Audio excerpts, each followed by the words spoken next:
Hoppy Refresher by Lagunitas is one of the best hop waters on the market. We got to visit them and get all their secrets on how to make this amazing hop water, and we're gonna share it with you.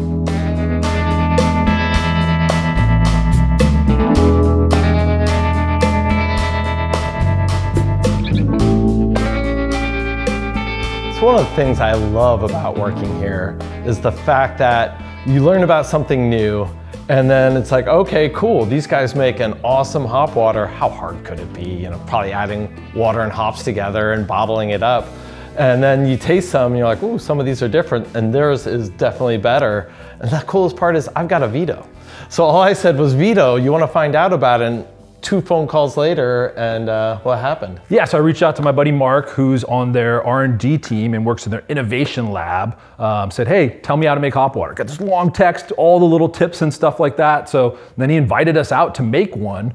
We made Wizard Mullet together, so we got to brew it. We recorded an episode of the mashup. We got 30 minutes talking to all their members of their innovation team. Go check it out. You can learn all the secrets. So we're gonna walk you through the brew day of how to make hop water at home using Lagunitas' secret methods to making Hoppy Refresher and Wizard Mullet like we did. We ran some experiments because we wanted to know, like, kind of, do we have to do everything you learned when we were at Lagunitas? And we run through those experiments. The cool thing is you already have the equipment. If you're watching this show, you can make hoppy water. Yeah, and at the end, we'll do a tasting of those experiments that we performed to let you know what we like, didn't like, and give you the best recommendations on how to make amazing hop water at home. But before we get into it, make sure you like, subscribe, comment on this video. It helps us get visibility. Let us know what you think. So in our batch we did together, we started out on the Brewzilla, but before we even started heating the water, you first acidified it. Why'd you do that? Yeah, so learn that from Lagunitas. By lowering the pH, we get less bittering, isomerization of the hops. So that was a key point in which Jeremy from their research and development team told us. There's also the food safety thing too. We want to lower the pH in that 3.2 to 3.6 range overall, but we did it prior to the hops to lower our hop utilization.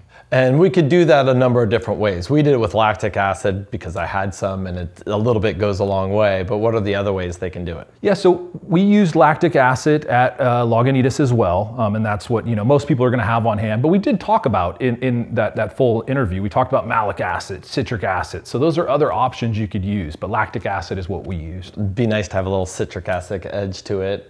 Yeah, citric acid, or even if you had fresh juice, I guess you could, squeezed lime, things like that you could use as well. They talked about phosphoric acid, which is used in soda, which doesn't, lactic acid has a flavor to it, right? Which, I don't know, I think makes this taste better, but then you can use phosphoric acid that I think would allow the hops to kind of shine through a little better as well. So before we acidified that water, we did nice quality water, local, but all we did was carbon filter it, did it nice and slow through the carbon filter. It's pretty good tasting water. If you don't like your water, you might want to use reverse osmosis, build it back up again. But if you like your water, it's perfect to use for this. Yeah, speaking of building it back up, one of the things we did at Lagunitas, and we did at our batch as well, is we added some calcium chloride. We went, I think it was about 150, 160 parts per million. When we did it at Lagunitas, I think we were shooting for 120. What we're trying to do there, just like in an IPA, when you're adding calcium chloride, you're kind of softening that bitterness. And since there is no sugar, alcohol in hop water, it could be bitter, right? So we're trying to kind of soften that. So a little calcium chloride is also another good step to this. So after it's acidified, we brought it up to a boil, which I didn't expect. So why did we do that? Yeah, so we're boiling it to sterilize it and de-aerate it. So we boiled for that, pre-acidified it too as well, like we talked about. So we're just trying to drive out any oxygen and sterilize the water. So it didn't even add hops yet? No, yeah, so we boiled and then we started to drop the temp to do a whirlpool or a hop stand, if you will. So we used 1 ounce of Citra and 1 ounce of Simcoe at about 185 degrees whirlpool for about 10-15 minutes, hitting roughly 11 IBUs calculated. So Vito, while we were doing that whirlpool, you were also setting up something else, something I'd never seen before, but apparently you did it up at Lagunitas. Yeah, so this is one of their secrets that they use, which is called hop dipping. So essentially we're gonna take 160, cracking it kind in of like there. dipping. No? Yeah. You take 160, 170 degree water. And basically, we're steeping our hops. And what that's going to do is drive off the myrcene, which is kind of that vegetal flavor aroma. So we're trying to drive that off and keep some of those other linalool, geraniol, those kind of oils in the solution. We covered it. I know we're saying we're driving off all that, but I just want to keep it sanitary as well. Yeah, you need a loose tinfoil cover, not like a sealed. Exactly, yeah. So this hop dipping thing is one of the experiments we did in our test. It was one batch. We homogenized it, I'll say, so in the fermenter. So we hop dipped both batches and then pulled some on the side for our portion of the experiment. So as a reminder, at this point, we basically whirlpooled some hops in. We did this hop dipping, which again, cool. And at no point did we ever add actual sugars aside from what might be in the hops, but we're now adding yeast. Yeah, so this was one thing we learned at Lagunitas. And I said it earlier, I've made hop water in the past where I've simply boiled some hops and put them in a keg and carbonated. And it's great. But theirs is really good, and I think that's due to biotransformation. And we'll review our experiment here in a little bit. But essentially what they're doing is adding some yeast, letting it biotransform those the hops that are in the liquid, and just kind of like changing the flavors and releasing thiols. That biotransformation process is I think the key to this whole thing. And that's where I said, like, we got to do an experiment to know if that's worth doing or not. In regards to the yeast pitching, we used a full packet of Cali yeast, 12 grams, probably over pitched, but that's exactly what we did at Lagunitas. We used a 500 gram brick, so you're just kind of pitching in more yeast than you need, but it's a simple, easy thing to take care of. So that's how simple hop water really is to make. It's not that complicated, but we did an experiment to say, like, is it worth it?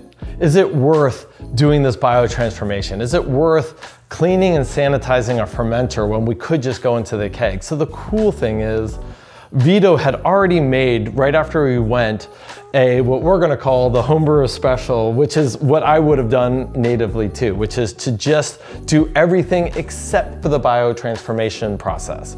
And then I said, like, okay, Vito, we kind of have to know what it is that biotransformation is gonna do. And so when we set up our brew day together, he was gonna have us hop dip one and not do the other. And I fought heavily to like, no, we gotta hop dip them both because we only wanna know what that biotransformation is. So like he said, we did that hop dipping, we added all that to the fermenter, then we immediately bottled the no biotransformation one and started carbonating it. And that's, kind of a hybrid between this, but you get that hop dipping just to see that flavor development. In addition, same exact one, but sat in a firmzilla for 48 hours with the yeast. We added the yeast after we kegged it. And so now you kind of have the idea of 48 hours, then I kegged that one, then we carbonated. They both sat in my refrigerator for a few days carbonated. I actually just teed the line so they'd be at the exact same carbonation, filled them up the other night, and here we go. First one up is the non-biotransformed. Man, great hop aroma. Real pine, resinous, danky with fruit. It smells amazing. Yeah, what he said. Tastes really nice too. It's interesting, once it's carbonated, that bitterness kind of just mellows out. It does, and when I first kegged it, it was super aggressive. It was like taking a hop tea and just sucking on it, and it's mellowed, but it's still pretty aggressive right there. It's still pretty edgy. I think the carbonic acid though kind of helps soften. It definitely softens it and changes it, but not doing the biotransform really keeps that edginess of the hops in a like vegetable kind of character. I definitely am getting some vegetable kind of, All right, so this is the biotransform. Is it worth that 2 extra days and cleaning and sanitizing that extra vessel? Oh, whoa, the aroma's way different. I was about to say the pine and dank is gone. I'm getting fruit, like big time fruit, like a fresh peach almost. And the flavor's way different as well too.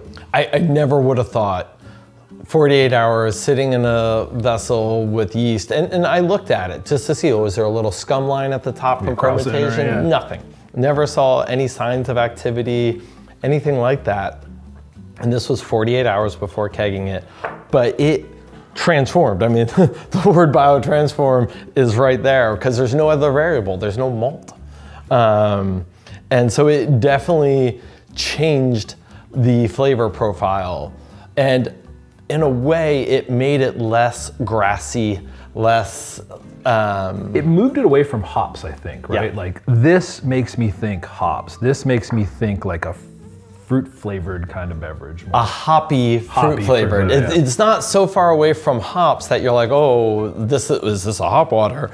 And we've seen a lot of people saying like, hey, would love to know that secret because I've tried to make hop water and I've not gotten anything that comes close to Lagunitas yet. And I think that biotransformation is the key. Definitely, yeah. I mean, it clearly, having these side by side, I wish you guys could smell and taste these because it is two different batches as far as I'm concerned, right? Like you just smelling them and tasting them. So it's definitely, you know, worth the effort, I'd say. We haven't talked about hop water really yet, but what a cool thing to have that we can have on tap.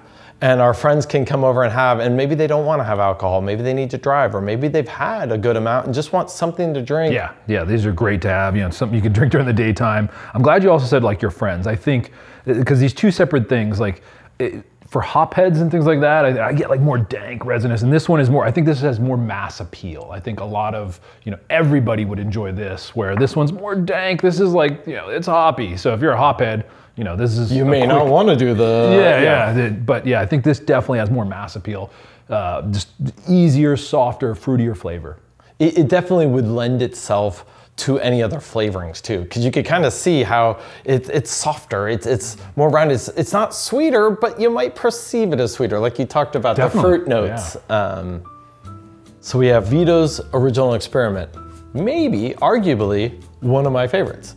Yeah, it's fast, easy. We're just going, you know, boil, right into the keg, carbonate, serve. Did not hop dip, just did Whirlpool hops.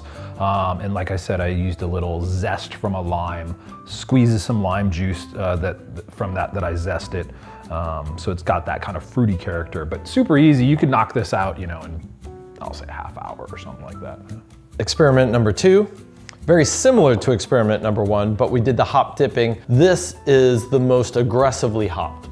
Yeah, it's the days. It makes me think hops. It's like I'm rubbing hops. I'm in Yakima Valley when I smell If you're a hop head, like you would love this kind of water, and it's simple, just like the first one. Literally just bring that water to a boil, cool it down a little bit, whirlpool it with your hops.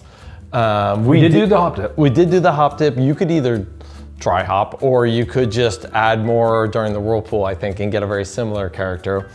And then literally cool it down, keg it, carbonate it, no in between. And then the last one is the biotransformation. Super interesting and unique. Vastly different than these two. Vastly different, but I would say if you like Hoppy Refresher and you're trying to make that, you have to go through the biotransformation. Yep, definitely. I think it is worth doing, but we both picked up a little characteristic of diacetyl. And we think that's probably directly related to hop creep, just like in an IPA or whatnot that we've addressed in prior videos. So the next experiment that we do this, I'm gonna add ALDC to help minimize that. And maybe leaving it on the yeast a little longer is another alternative to adding ALDC, things like that as well. Oh, fair enough. Yeah. All right, well, there we have it. All the steps to make amazing hop water at home. Here's a link to an article that'll give you the step-by-step so you could follow this process. The recipe, everything's down there.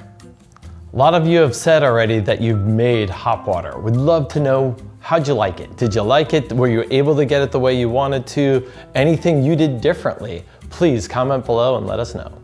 Also, if you're looking for more information, go ahead and check out that Lagunitas video. We're in their innovation lab. We're talking to their amazing brew staff. We're talking hop water, but we're also talking about other things. So check that out. That's a mashup episode. Check it out. All right, Chris, we had the experiments. Let's dig into Wizard Mullet, the one we brewed at Lagunitas, and try it out. Who names these things?